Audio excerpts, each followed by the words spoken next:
ഷാഫി പറമ്പിലാണെന്നാണ്. അത് നേരത്തെ പറഞ്ഞു. ആരാണ് പാലക്കാടേക്ക് ഇദ്ദേഹത്തെ കൊണ്ടുവന്നത്?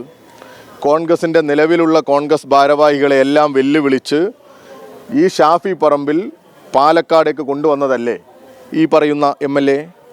ഇന്ന് പാലക്കാട് ഞാൻ സ്വതന്ത്രനായി മത്സരിച്ച് ജയിക്കും എന്ന് പറയാനുള്ള ധൈര്യം എവിടുന്നാണ് ഈ കുഞ്ഞുങ്ങളെ കൊന്ന് കുഞ്ഞുങ്ങളുടെ കൊലപാതകത്തിനൊക്കെ നേതൃത്വം കൊടുത്ത് എന്നുള്ള പരാതി ഉള്ള ഇദ്ദേഹത്തിന് കിട്ടുന്നത്? എവിടുന്നാണ് കിട്ടുന്നത്? അങ്ങനെ ഒരു ധൈര്യമില്ലാതെ ഇങ്ങനെ പറയുമോ? ഇന്ന് യൂത്ത് കോൺഗ്രസിൻ്റെ ഭാരവാഹികൾ ഇന്നും അദ്ദേഹത്തെ ഈ പറയുന്ന ഇന്ന് ജയിലിൽ കിടക്കുന്ന മുൻ യൂത്ത് കോൺഗ്രസ് അധ്യക്ഷനെ പിന്തുണക്കുന്ന അല്ലെങ്കിൽ അവർക്ക് പ്രൊട്ടക്ഷൻ ഒരുക്കുന്ന നിലപാട് സ്വീകരിക്കുമ്പോൾ അതിൽ നിന്ന് എന്താണ് നമ്മൾ മനസ്സിലാക്കേണ്ടത്? അവരവരോടൊപ്പം തന്നെയാണ്. ശാരീരികമായിട്ട് മാത്രമല്ല സാമ്പത്തികമായിട്ടും ചൂഷണം ചെയ്തു എന്ന് ഈ പരാതിയിൽ പറയുന്നുണ്ട് യുവതിയെ. അതാ ഞാൻ പറഞ്ഞത്. ആ പരാതിയിലാണ് നമ്മൾ വായിച്ചത്. ഏത് ചൂരൽമലയിൽ ദുരന്തമനുഭവിക്കുന്ന മുണ്ടക്കയിൽ ദുരന്തമനുഭവിക്കുന്ന പാവങ്ങളുടെ പേരിൽ പണം വാങ്ങി എന്നുള്ളതാണ്. അത് വാങ്ങി എന്നുള്ളതാണ്. എന്നിട്ടാണ് ഇവർ പറയുന്നത് ഞങ്ങൾക്ക് 86 ലക്ഷമേ കിട്ടിയിട്ടുള്ളൂ. ആദ്യം ഈ പറയുന്ന കക്ഷി പറഞ്ഞത് 86 ലക്ഷമായിരുന്നു. പിന്നീട് ഇപ്പോൾ യൂത്ത് കോൺഗ്രസിൻ്റെ അധ്യക്ഷൻ പറയുന്നത് 1,05,00,000 കിട്ടി. അത് ഞങ്ങൾ ആരെ ഏൽപ്പിക്കും?